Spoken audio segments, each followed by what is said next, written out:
सबसे पहली बात, जो भी ग्राउंड में वो छपरा बंद करने का काम करता है, भाई तू मुझे दिख गया ना, मैंने देखा कि तूने छपरा बंद किया है, भाई मैं तेरे को आके वहां आके पेलूंगा। भाई छपरा वपरा बंद नहीं करना, छपरा खुला रखो, ठंडी हवा आने दो, प्लेयर्स को एकदम चिल मारने दो, छपरा बंद नहीं होगा। तो लास्ट टाइम ये किया था मैनचेस्टर सिटी ने बेसिकली गेम में, जहां पे विनीसियस जूनियर को डिसरिस्पेक्ट किया था। एंड हमारे विनी ने ऑब्वियसली विनीसियस जूनियर ने हर एक इंसान के मुंह पे एक तमाचा मारा है, basically with a man of the match performance, जिसमें हमने देखा कि रॉड्री फोटो खींच रहा था of that banner, and Vinicius junior ने लास्ट गेम में दिखा दिया कि हु डिजर्व्ड इट। अब मैं ज्यादा नहीं खाऊंगा। मैं ना पिछले गेम के बाद जो भी Manchester City and Real Madrid का गेम था, उसके बाद भाई साहब लोग बेसिकली ऐसे मजाक बना रहे, या फिर लोग बेसिकली ऐसे कह रहे हैं कि जब मैनचेस्टर सिटी आएगी रियल मैड्रिड के सामने खेलने के लिए eight the Santiago Bernabeu, match खत्म हो चुका है, मैनचेस्टर सिटी ये गेम नहीं जीतने वाली, Madrid are going to the next round. जो कि हो सकता है, आई एम नॉट सेइंग कि ये चीज नहीं हो सकती है, बट गाइस मैनचेस्टर सिटी है, ठीक है, मैनचेस्टर सिटी है, we should put some respect to their name, at least some respect। and I know कि मैड्रिड थोड़े एडवांटेज के साथ इस गेम में जा रही है, बट एक चीज जो मुझे कहनी है, एंड वो चीज ये है कि ठीक है, अगर इस इंसान के अलावा दूसरा कोई भी मैनेजर आता at the Santiago Bernabeu, it would have been difficult, and मैं गेम स्टार्ट होने के पहले ही कह देता कि भाई साहब मतलब मुश्किल है, it can't be possible. But Pep Guardiola has the balls that he can do it. अब बॉल्स की बात मैं नहीं करता, वरना सर्जियो अग्वेरो भाई साहब थोड़े से ऑफेंड हो जाएंगे। अभी हाल ही में उनका ऑपरेशन हुआ है रियल मैड्रिड के आसपास में जो हॉस्पिटल थी, एंड उनको भारी डिस्काउंट भी मिला था, पर खैर, but guys Pep can do it थोड़ा बहुत। तो आई थिंक कि Pep is playing with the players of Real Madrid. कल जब प्रेस कॉन्फ्रेंस हुआ तो पेप कहता है कि we just have 1% chance of qualification.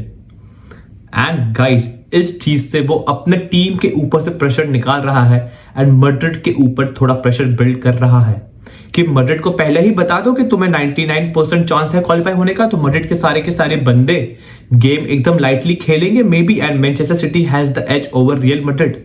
तो गाइस कुछ चीजें पिच पे नहीं जीती जाती है, कुछ चीजें पिच के बाहर भी जीती जाती है, एंड वो चीज है जो पेप कर रहा है, and may be he is doing it right कि पहले ही बता दो कि हमारा चांस बहुत कम है, तो मेरे प्लेयर्स तो बिना प्रेशर के इस गेम में जाएंगे। बट दोस्तों, एंड एक और चीज जो लास्ट गेम हुआ था, उसके बाद से लोग ने ऐसा भूत बना दिया है कि मैनचेस्टर सिटी नहीं, कोई नॉर्विच या फिर ऐसी कोई टीम आ रही है मैड्रिड के सामने खेलने के लिए। It is Manchester city, they can do it, they have players that can do it. ठीक है, माना कि वो इंजरी से जा रहे हैं, उनका डिफेंस बहुत ही बेकार है, गोलकीपर एरर्स कर रहे हैं वो, but it is Manchester city, they can still do it. तो इतना तो हमें उनको लाइटली नहीं लेना चाहिए। माना जैसे कि मैंने पहले कहा कि हमारे पास थोड़ा एडवांटेज होगा, बट दोस्तों it is Manchester City, and I think इस गेम में अब इतना जल्दी ही बता दूंगा तो तुम आगे तक वीडियो नहीं देखोगे। तो दोस्तों वीडियो में बने रहो, मैं आपको गेम के एंड में अपना प्रेडिक्शन दूंगा कि इस गेम में कौन नेक्स्ट राउंड में जा रहा है, and that can be a surprise to you. तो guys Manchester City and Real Madrid पिछले 6 गेम्स हुए हैं एट द सैंटियागो बर्नाब्यू, जहां पे मैनचेस्टर सिटी ने बस एक ही जीत ली है, बस एक ही जीत अगेंस्ट रियल मैड्रिड। एंड अगर मैं बात करूं पिछले 2 एनकाउंटर्स जो हुए थे इन दोनों टीम्स के एट द सैंटियागो बर्नाब्यू, एक बार हमने देखा एक 1-1 का ड्रॉ, जिसमें एक कॉन्ट्रोवर्शियल डिसीजन था जब वो गोल मारा था बेसिकली केविन डी ब्रूयने ने, वो बॉल लाइन के बाहर था, तो वो एक कॉन्ट्रोवर्सी हुई थी उस गेम के बाद। एंड उसके बाद हम सबको पता है कि मैड्रिड पेली गई थी। एंड नेक्स्ट इसके पहले का जो गेम था eight the Santiago Bernabeu, it was the game of bangers, the game was full of bangers. हमने देखा कि इसमें फिल फोडन का बैंकर था, ग्वार्डियोल का बैंकर था, फेदे वेलवर्डे का बैंकर था। तो लास्ट ईयर 3-3 का ड्रॉ हुआ था, एंड मैनचेस्टर सिटी का रिकॉर्ड तो खराब है eight the Santiago Bernabeu, but दोस्तों ये चीज मत भूलो, लास्ट टाइम जब हम एथिहाड में जा रहे थे खेलने के लिए, रिकॉर्ड हमारा भी बुरा था, बट एक हार्ड वर्क करके एकदम अपनी मरा के एकदम फुल पीछे डिफेंस डाल के हमने फिर निकाली थी। सो कैन मैनचेस्टर सिटी, तो हम उन्हें राइट ऑफ नहीं कर सकते गेम स्टार्ट होने के पहले ही। एंड अगर हम बात करें तो पेप गार्डियोला, इस गेम में बेसिकली जब मैं इस गेम के बारे में पढ़ रहा था ना, तो टैक्टिकली मुझे ज्यादा बात नहीं करनी है। ऑब्वियसली थोड़ी बहुत चीजें मैं आपको बताऊंगा, बट टैक्टिकली इस गेम में बात नहीं करनी है मुझे। मैं कुछ स्टैट्स बताता हूं आपको कि क्या क्या स्टैट्स बेसिकली मैंने देखे इस गेम के पहले। एंड गाइस, पेप गार्डियोला 16 साल से मैनेज कर रहा है फुटबॉल, एंड जिसमें से वो बार्सिलोना पे आई गेस 5 साल था, 3 साल बायर्न पे था या फिर उल्टा होगा मुझे पता नहीं, एंड 9 साल मैनचेस्टर सिटी पे था। इन 16 के 16 सालों में एक भी बार ये लोग राउंड ऑफ 16 के पहले एलिमिनेट नहीं हुए। Can you believe this? And दोस्तों, on the other hand Real Madrid 1962-1963 के सीजन से, जब बेसिकली यूएफा चैंपियंस लीग कहलाता भी नहीं था, तब से रियल मैड्रिड एलिमिनेट नहीं हुए राउंड ऑफ 16 के पहले। 1962 भाई मैं पैदा भी नहीं हुआ था, भाई मेरे पापा भी पैदा नहीं हुए थे भाई साहब, तभी बेसिकली मेरे दादा की जवानी चल रही थी। This is a crazy stat. And अगर मैं बात करूं, टू बी वेरी ऑनेस्ट, जब मैं देखता हूं कि इतना बड़ा गेम है, ऑब्वियसली रियल मैड्रिड के लिए भी आसान नहीं होगा, क्योंकि वी ऑल नो आज तक जब रियल मैड्रिड ये सीजन में सिट बैक करके खेलती हुई आ रही है, वो पेले गए हैं, वो जेन्युइनली बहुत बुरी तरीके से पेले गए हैं। तो आई फील पिछले साल तक they were doing really good, they were suffering throughout the whole game, and वो पूरे गेम में अच्छी तरह से सफर कर रहे थे एंड एंड में वो रिजल्ट निकाल रहे थे। बट ये season they have been suffering and they are not doing good. जब मैं बात करूं तो इसमें हमने देखा कि बार्सिलोना के गेम्स थे, जिसमें हमने देखा कि लिवरपूल का गेम था, तो हम इस गेम में सिट बैक तो नहीं कर सकते। एंड ऑब्वियसली जब मैं देखता हूं इस गेम में आने से पहले मैनचेस्टर सिटी का जो पिछला गेम था against Newcastle United, it was the best game of Manchester City इस season in my opinion.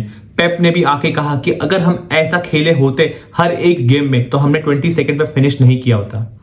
And दोस्तों, अगर मैं बात करूं दोनों ही टीम्स के बारे में, तो I feel Madrid basically La Liga में क्या चल रहा है मैड्रिड के साथ बेसिकली हम सबको पता है। अब मुझे ज्यादा इस बारे में बात नहीं करना है, क्योंकि हम सबने वो चीज देखी है। मैड्रिड ने अपनी लीड बॉटल कर दी है बेसिकली, एंड अभी वो बार्सा के साथ इक्वल है पॉइंट्स टेबल पे। ऑब्वियसली दोनों टीम्स के 51 पॉइंट्स है, बट बार्सिलोना के सामने वो हारे थे, तो अब वो बार्सा से नीचे है ऑन द सेकंड पोजीशन। तो Real Madrid are second in La Liga. जो भी हुआ पिछले गेम में with Jude Bellingham and all that shit happening in the last 3 games, I just don't want to talk about it. जबकि हम अच्छा खेल रहे थे, मैड्रिड एक अच्छा गेम खेल रही थी। एंड दोस्तों, ऑब्वियसली मैनचेस्टर सिटी भी अपना पिछला गेम एक 4-0 की विन लेते हुए आ रही है अगेंस्ट न्यूकासल यूनाइटेड।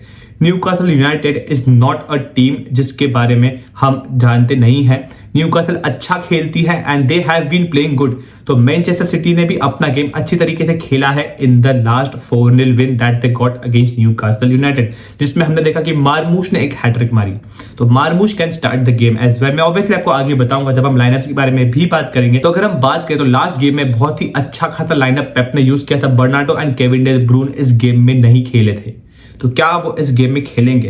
तो स्टार्ट करता है दोस्तों with the lineup of both the teams.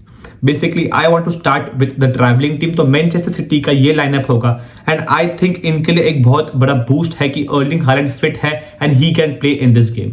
Erling Haaland ये गेम खेलेगा मेरे हिसाब से। एंड आई फील जो नेथन आके एंड रूबिन डियास थे, वो दोनों ही इंजरी से वापस आ रहे थे। उन्होंने न्यूकासल का गेम आई गेस नहीं खेला था, तो आई फील इन दोनों प्लेयर्स स्टार्ट कर सकते हैं बैक लाइन में। Now the main thing is right back वाले पोजीशन पे कौन खेलेगा? क्या आप जॉनी स्टोन्स को खिलाओगे या फिर मैथियस नुनेज को खिलाओगे एंड जॉनी स्टोन्स को लास्ट टाइम की तरह खिलाओगे in the midfield? I feel Nico Gonzalez is a clear cut option number 1 जो खेलेगा इस गेम में। उसके साथ पैर किसको कराओगे? But if you personally ask me, मैंने यहाँ पे राइट बैक पे खिलाया है जॉन स्टोन्स को, क्योंकि न्यूनेस लास्ट टाइम ऑब्वियसली बहुत खुल रहा था एंड लुइस का भी एक बेकार सा गेम था, हम सबको पता है। तो मिडफील्ड में आई थिंक गुंडोगन खेलेगा, तो भी मैं सरप्राइज नहीं हूं, बट मैंने यहाँ पे कोवाचिच को रखा है। And obviously guys, one thing that you will be seeing in this lineup, मैंने केडीबी को स्टार्ट नहीं करा है। आई फील केडीबी की जगह फिल फोडन यहाँ पे खेलना चाहिए इस गेम में, क्योंकि KDB has not been KDB. With all due respect, हम सब जानते हैं कि KDB is one of those players जो अपने दिन पे सामने वाले टीम को अपने घुटनों पे ला सकता है। But this season is not for KDB personally speaking. तो हमारे अटैकर्स ऑब्वियसली होंगे, तो front four would be basically Haaland, Marmoush, Savinho and Phil Foden. I think Phil Foden is the person that can be a game changer in this game and I feel Marmoush का एक बहुत important role होगा वो in behind runs मारने में and he is very much good, हम सबको पता है। तो अभी मैं बात करूं तो this will be the lineup of Real Madrid. दोस्तों फाइनली हमने देखा कि रूडिगर अब वापस आ चुका है। हालैंड के दिमाग में होगा कि भाई साहब रूडिगर तो नहीं था तब मैंने 2 गोल मार दिए, बट दोस्तों we can't take Erling Haaland lightly. अगर आपने मेरा लास्ट वीडियो देखा होगा तो मैंने कहा था कि हालैंड का एक अच्छा गेम होगा, ठीक है, माना कि एक पेनल्टी थी, बट हालैंड ने उस गेम में हमने देखा कि 2 गोल मारे एंड मैड्रिड को थोड़े बहुत ऑब्वियसली हमारा राउल दे, असेंसियो दे, सर्जियो दे रामोस भी था उस लाइनअप में। तो I feel this will be the starting 11 of Real Madrid. And जब मैं देखता हूं तो मैंने इस गेम में फाइनली हमारा चाउमेनी खुश होगा कि उसे मिडफील्ड वाले रोल में खेलने मिलेगा, बट फेदे वेल्वर्डे को एक डिस्कंफर्ट था आफ्टर द ओसासुना गेम, तो मे बी फेदे वेल्वर्डे स्टार्ट नहीं करे, बट आई डोंट थिंक कि वो बेंच पे बैठेगा। आई थिंक अगर फेदे वेल्वर्डे 60% में फिट है तो मैं उसको गेम स्टार्ट कराऊंगा and I think Real Madrid will go with obviously Fede Valverde at right back, क्योंकि ऑप्शन नहीं है हमारे पास। एंड जब मैं देखता हूं तो गाइस मैंने यहाँ पे डैनी सेबायोस को नहीं खिलाया, क्योंकि जब मैं देखता हूं कि मैनचेस्टर सिटी की जो फ्रंट फोर की हमने बात की उसमें कामाविंगा एंड चाउमेनी ऐसे 2 प्लेयर्स है जो डिस्ट्रॉयर्स है बेसिकली, तो डिस्ट्रॉयर्स की हमें जरूरत पड़ेगी कि हमारे डिफेंस को अच्छी तरह प्रोटेक्ट करे। एंड जब मैं देखता हूं कि मार्मुश रन मार रहा है, वहां से सेविनियो रन मार रहा है, फिल फोडेन सीधे से आ रहा है, तो ये दोनों प्लेयर्स उनको डिस्ट्रक्ट करने में बहुत इंपॉर्टेंट रोल प्ले करेंगे। एंड अगर मैं बात करूं तो येलो कार्ड वाली चीज अब निकल चुकी है, इसमें अगर आप येलो कार्ड खाते भी हो तो नेक्स्ट गेम आप सस्पेंड नहीं होंगे। एंड अगर मैं बात करूं हमारा फ्रंट फोर काफी क्लियर है, Rodrygo, Vinicius, Kylian Mbappe and Jude Bellingham, तो ये होने वाला है रियल मैड्रिड का लाइनअप। अब इस गेम में बेसिकली हम क्या देख सकते हैं गाइस, आई फील पहले 20-25 मिनट एकदम ज्यादा इंटरेस्टिंग हो गए एंड आई डोंट नो मुझे ऐसी फीलिंग क्यों आ रही है कि Manchester city will score in the first 20 to 25 minutes. अगर सिटी गेम में स्कोर करती है पहले के 20 मिनट में तो मैनचेस्टर सिटी गेम में वापस आ जाएगी एंड वहां से कुछ भी हो सकता है, but we all know that कि पहले गेम तुम कैसे स्टार्ट करते हो वो बहुत ज्यादा मैटर करता है। अगर सिटी स्टार्टिंग में ही थोड़ी हड़बड़ाहट से खेलने लगी तो ऑब्वियसली उनके लिए और प्रॉब्लम्स हो जाएंगे एंड आई नो कि मैड्रिड स्टार्टिंग से अटैक नहीं करेगी, मैड्रिड थोड़ा पीछे रुक के खेलेगी। मैड्रिड चाहेगी कि सिटी हम पे आके चढ़े, सिटी हम पे चार्ज करे, फिर हम काउंटर पे उनको पेल सकते हैं, बट आई फील पहले 20 to 25 minutes will be very crucial in this game. And दोस्तों अगर मैं बात करूं पर्सनली मेरे हिसाब से have City got it to beat Real Madrid? Yes, they can. Can City beat Real Madrid? I think I'm not sure about it. I am personally not sure about it कि City Madrid को हरा सकती है। The reason behind it is simple, very much simple कि obviously आप आते हो Santiago Bernabeu पे खेलने के लिए, अगर आप पहले के 20-25 मिनट में मैड्रिड के सामने स्कोर कर दो तो उनके लिए कोई प्रॉब्लम नहीं है बेसिकली, क्योंकि हर एक इंसान के पास वो दिमाग है एंड वो दिमाग चलता है 80 मिनट बाद, वो कैसा फूकने के बाद हिट करता है कुछ टाइम बाद। तो मैड्रिड का सिंपल है, वो स्टार्टिंग में थोड़ा खेलेंगे, ऑब्वियसली सिटी को एंटरटेन कराएंगे, सिटी को बोलेंगे कि भाई तुम शॉर्ट्स लो, टीमो कोर्टवा सेव करेगा, पर 80 मिनट बाद हम अपना जलवा दिखाएंगे। एंड आई फील मेरे हिसाब से इस गेम में city, if you personally ask me, तो मैंने इसके पहले की वीडियो में एक चीज बताई थी कि आई एम कॉन्फिडेंट कि मैड्रिड सिटी को हरा सकती है एंड ऑब्वियसली हमने देखा कि लास्ट गेम में भी मैड्रिड ने सिटी को हराया, obviously thanks to Jude Bellingham in the last minute जो उसने वो गोल मारा, बट वो सिटी की गलती थी एंड मैड्रिड ज्यादा गोल और मार सकती थी। बट पर्सनली आई फील कि इस गेम में we will obviously see a lot of goals. मैं जानता हूं कि गोल्स तो बहुत पड़ेंगे इस गेम में, क्या पता 5 या 4 गोल पड़ जाए, I won't be surprise, but personally I think कि Madrid has got a bit of edge in this game and Madrid ये game I feel can maybe starting के 50-60 मिनट वही अपना वो पीछे रुक के खेले, जो ये सीजन जैसे मैंने पहले बताया कि अच्छी तरह नहीं कर रही है, but I think they will do the same thing. तो अगर मैं बात करूं कौन से ऐसे प्लेयर्स हैं जिनका ये अगर अच्छा गेम गया तो उनकी टीम जीत सकती है, तो सबसे पहले बात करते हैं मैनचेस्टर सिटी के बारे में। आई फील मैनचेस्टर सिटी के टीम में अगर निको गोंथालेस का अच्छा गेम गया तो city has got it, city has basically got it and हम सबको पता है कि वो उनको रोड्री के जगह पे खेलने लाए थे एंड वो थोड़ा बहुत तो रिजेंबल कर रहा है, हल्का सा वो दिखा रहा है रोड्री वाली झलक, हमने लास्ट गेम में भी देखा कि he had a good game. And अगर मैं बात करूं दूसरे प्लेयर की तो I feel Marmoush will play a important role, वो इस गेम में हैट्रिक के साथ आया है एंड अगर मैं बात करूं तो मार्मुश को इन बिहाइंड रन्स मारने में बहुत ही ज्यादा इंपॉर्टेंट रोल प्ले करेगा, उसके पास पेस है, उसके पास ड्रिबलिंग है and we all know that कि वो इन बिहाइंड रन्स मारने में बहुत ही ज्यादा अच्छा है। बट आई फील अगर सिटी पहले ही दिखा देती है रियल मैड्रिड को कि ऑब्वियसली हम ये गेम लाइटली नहीं खेलने वाले, एंड वो पहले 25 मिनट्स में स्कोर करती है। तो वी कैन सी कि मार्मुश ही वो बंदा हो सकता है कि वो पहले 25 मिनट्स में ही गोल मार दे। बट अगर मैड्रिड सेट बैक करके खेलती है तो आई फील मार्मुश के लिए थोड़ा डिफिकल्ट गेम हो सकता है। एंड अगर मैं बात करूं रियल मैड्रिड की टीम में तो obviously the guy that I think अगर इस गेम में चमक गया तो रियल मैड्रिड ये गेम इजीली जीत सकती है, एंड उस इंसान का नाम है जूड बेलिंगम। अगर जूड बेलिंगम ऑब्वियसली जो भी हुआ पिछले गेम में उसको उस गेम का भी ऑब्वियसली गुस्सा होगा इफ ही बेसिकली ग्राउंड के बीच में अपने पास बॉल रख रहा है, अपनी बकचोदी कर रहा है एंड अच्छे खासे पासेस दे रहा है हमारे फ्रंट थ्री को। तो दोस्तों we can see Madrid easily, क्योंकि एक चीज सिंपल है कि मैनचेस्टर सिटी इस गेम में स्टार्टिंग में अपने दिमाग में एक चीज रखेगी कि अगर मैं मैड्रिड के सामने खेल रहा हूं, मैं 1-0 डाउन हूं एंड मैं मैड्रिड के स्टेडियम में खेल रहा हूं तो मेरे ऊपर प्रेशर है, I have to give my 100% से भी ज्यादा। इसमें कभी कभार क्या होता है कि आप जब भी चाहते हो कि आप अपना 100% से ज्यादा दो तो आप गलतियां कमिट करते हो। इसमें मैड्रिड बहुत ज्यादा अच्छी है कि अगर अपोनेंट गलती करती है वो चांस लेता है। मैड्रिड हमने कितने गेम्स देखे रियल मैड्रिड के कि वो रुकता है, वो पेशेंटली रुकते हैं एंड वो अपने अपोनेंट की गलती पे बेसिकली उनको इतना गंदी तरह पेल देते हैं कि एट द एंड वो जाके गेम जीत जाते हैं। पिछले गेम में हम ऐसे ही देखा हमने, ऑब्वियसली वो एडरसन का पास एंड जो भी हुआ वो विनीशियस ने एंड में जाके बेलिंगम वो पास दिया एंड वो गोल चला गया।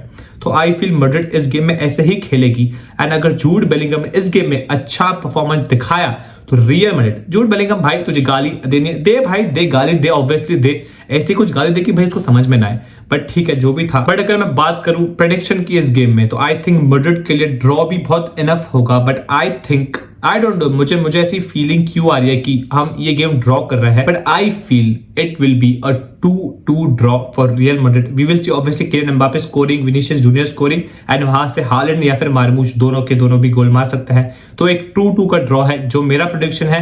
तो देखता है कि गेम में क्या होता है।